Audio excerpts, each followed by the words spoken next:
We live in a world obsessed with predictions, especially when it comes to finance. Everywhere you look, there are experts and algorithms trying to tell us what stock prices, interest rates, even the entire economy will do next. But here's the thing, they often get it wrong, sometimes spectacularly wrong, like what happened in the 2008 financial crisis. So what if, instead of desperately trying to predict the unpredictable, we learn to embrace it? Well, that's where the work of Nassim Nicholas Taleb comes in. He's a fascinating guy. Lebanese-American essayist, mathematical statistician, and a former options trader. He spent his career exploring randomness and uncertainty, and his ideas have really shaken things up in fields from finance to philosophy. His book, The Black Swan, has sold almost 3 million copies and has been translated into 50 languages. In it, he challenges conventional wisdom about risk and how we make decisions in a world we just can't fully understand. One of his most powerful ideas is this concept of black swan events. These are events that are completely unpredictable, have a massive impact, and only seem obvious in hindsight. Think about the rise of the internet, 9/11, the COVID-19 pandemic. Nobody saw those coming, but they changed the world. Taleb argues that our traditional models and methods, especially in finance, are terrible at accounting for these black swan events. They're too focused on what we consider normal and don't leave room for the truly unexpected. And you know what? Taleb has some skin in the game. He made a fortune during the crash of 1987 by having a hedged, short euro-dollar position while working as a trader for First Boston.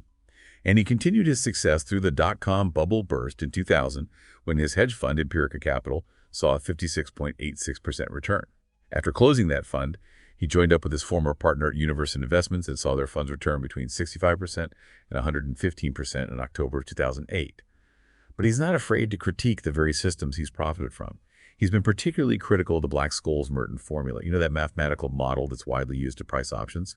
He argues that it's fundamentally flawed because it relies on a bell curve that just doesn't account for the fat tails, the potential for those rare extreme events. Taleb, along with mathematician Raphael Douadi, went even further, highlighting the problem of statistical undecidability in quantitative economics.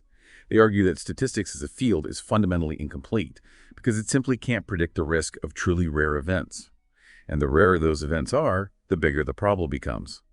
It's like trying to use yesterday's weather to predict a hurricane next month.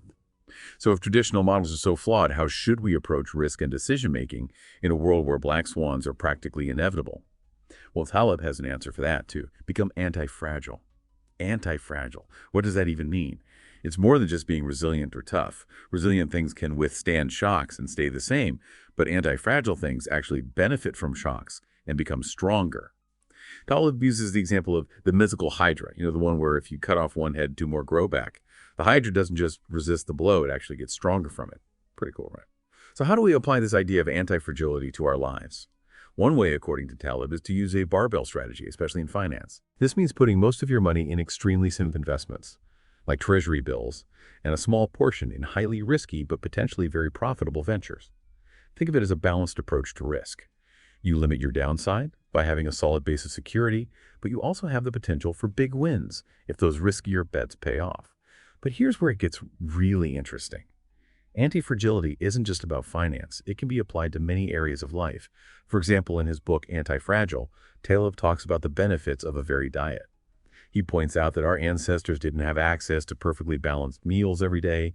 They went through periods of feast and famine, and their bodies adapted to thrive in that unpredictable environment. By sticking to a strict, unchanging diet, Taleb argues we may actually make ourselves more fragile in the long run. We lose the adaptability our ancestors developed. It's a thought-provoking idea, isn't it? And it doesn't stop there. Taleb applies a similar barbell approach to exercise. Instead of doing steady, moderate exercise every day, he suggests mixing things up.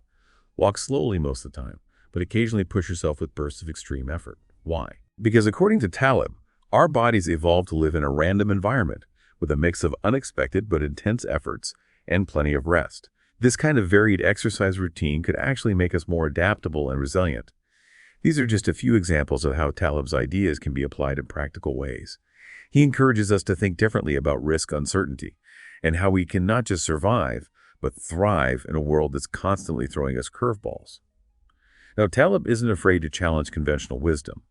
He's been pretty critical of universities arguing that they're better at public relations than actually generating knowledge. He believes that knowledge and technology often come from what he calls stochastic tinkering, basically trial and error rather than top-down research. He even proposed something called convex tinkering, which is using option-like experimentation to potentially outperform traditional research methods. Of course, Taleb's work has its critics.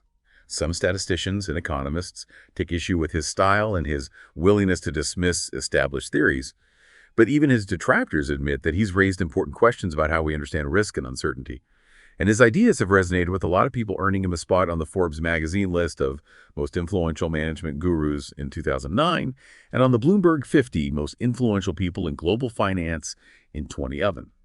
He even made the Gottlieb Duttweiler Institute's list of the world's top 100 thought leaders for 3 years in a row. And in 2018, he received the Wolfram Innovator Award for his contributions to decision-making under complex conditions. Now let's talk about another one of Taleb's key concepts, skin in the game. This idea really gets to the heart of accountability and responsibility. It's all about having a stake in the consequences of your decisions. In his book, Skin in the Game, Taleb argues that people who have skin in the game, meaning they're exposed to both the risks and the rewards of their actions, are more likely to make sound decisions. It makes sense, right? If you're going to benefit from something, you should also be willing to bear the costs if things go wrong. He contrasts this with situations where people make decisions that affect others, but don't have to face the consequences themselves. Think about politicians who make policies that they don't have to live under, or bankers who get bonuses, even when their risky bets lead to financial crises. Taleb argues that this asymmetry in risk-taking is a recipe for disaster. He calls for symmetry in risk-taking, criticizing situations where decision-makers are insulated from potential negative outcomes. He applies this concept to all sorts of areas, from finance and politics to even academia. He really wants us to think about who benefits and who bears the burden of risk in different systems and structures. Skin in the Game digs into the ethical and practical implications of this asymmetry, urging us to be more mindful of how actions and consequences are aligned. Throughout his work, Taleb emphasizes the importance of heuristics and practical wisdom in navigating uncertainty. He argues that relying solely on abstract models and theoretical knowledge can be dangerous, especially when those models don't account for the full complexity of the real world. He draws on his own experiences as a trader and risk analyst, sharing anecdotes and examples to illustrate his point. His writing style is engaging and often humorous, which makes even complex ideas accessible to a wider audience. For example, he introduces the concept of the green lumber fallacy. It's a great story about a trader who made a fortune trading green lumber but didn't even know what green lumber was. The point is that deep theoretical knowledge isn't always necessary for success. Sometimes practical know-how and a keen understanding of how systems work are more valuable. It's fascinating how Taleb's work is rooted in philosophy, drawing inspiration from ancient thinkers like the Stoics and skeptics. He encourages us to develop a mindset that can handle the unexpected, to build resilience in the face of adversity, and to view uncertainty not as something to be feared, but as an opportunity for growth and learning. His ideas have really far-reaching implications, encouraging us to rethink our approach to risk decision-making and the very systems we operate within. Taleb is constantly challenging us to think critically, to question our assumptions, and to embrace the unpredictable nature of the world we live in. His work is a powerful reminder that in a world filled with randomness and uncertainty, the best approach is not to try and predict the unpredictable, but to build robustness and adaptability to navigate whatever comes our way. Taleb's insights offer valuable lessons for individuals, organizations, and even societies as a whole. Speaking of questioning assumptions, let's dive into Taleb's perspective on academia.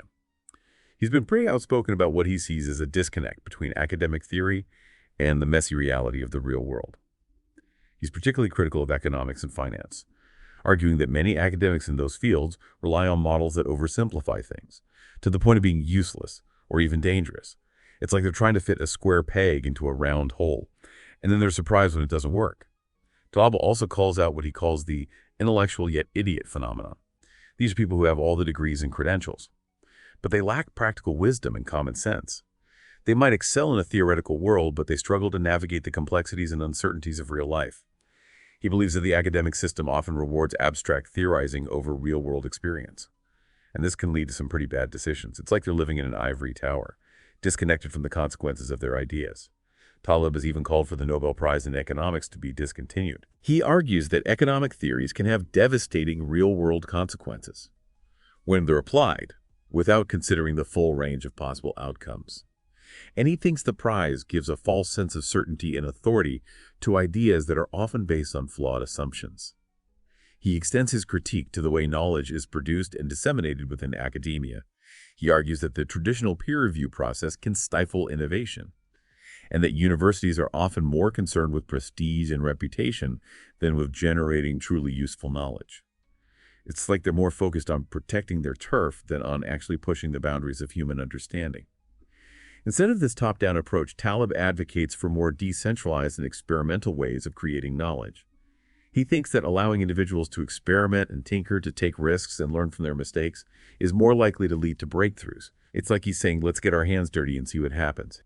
Of course, Taleb's criticisms of academia haven't gone unnoticed. Some people praise his insights and his willingness to challenge the status quo, while others criticize his style and his dismissal of certain established theories. But whether you agree with him or not, there's no denying that he's made us think differently about how knowledge is created and valued. Now let's shift gears a bit and talk about Taleb's writing style. One of the things that makes his work so engaging is his use of vivid language and storytelling. He's not afraid to be provocative, and he often uses humor to make his points stick. He's a master of using anecdotes and examples to illustrate complex ideas, like that story about the trader who made a killing in green lumber without even knowing what it was. That's the green lumber fallacy in action. It perfectly highlights how sometimes practical know-how can be more valuable than theoretical knowledge. And then there's the Lindy effect. Taleb uses this concept to argue that things that have survived for a long time are more likely to continue surviving. It's like a survival of the fittest idea for ideas, technologies, and even books. It makes you think twice about the latest fads and trends, doesn't it? And let's not forget the via negativa. This is the idea that we can often learn more by subtracting things that are harmful or unnecessary than by adding new things. It's a principle of simplification and focus, and it can be applied to so many areas of life. Whether it's decluttering your home, simplifying your diet, or streamlining your investment portfolio, the via negativa encourages us to be more intentional about what we choose to keep in our lives. What's really interesting is how Taleb connects his ideas to ancient philosophy. He draws inspiration from Stoics and skeptics, encouraging us to cultivate a mindset that can withstand the unexpected, to embrace uncertainty, and to find opportunity in adversity. He's not just a financial expert or a risk analyst. He's a thinker who's trying to help us navigate the complexities of life in a world that's constantly changing. His ideas are a powerful reminder that in a world filled with randomness and uncertainty, the best approach isn't trying to predict every twist and turn. Instead, we should focus on building robustness and adaptability into our lives, our systems, even our thinking. Taleb's insights offer valuable lessons for individuals, organizations, and even societies as a whole. So as we wrap up our exploration of Nassim Nicholas Taleb's work, I want to leave you with a thought. Think about the systems and structures in your life, your career, your finances, your health, your community. Where do you see potential fragilities? And more importantly, how can you apply the principles of antifragility to make those systems more robust and adaptable to change? It's a question worth pondering. And I think Taleb's work gives us some powerful tools for finding the answers. And hey, if you enjoyed this exploration of Nassim Nicholas Taleb's work, hit that subscribe button to stay tuned for more thought-provoking explorations of complex ideas.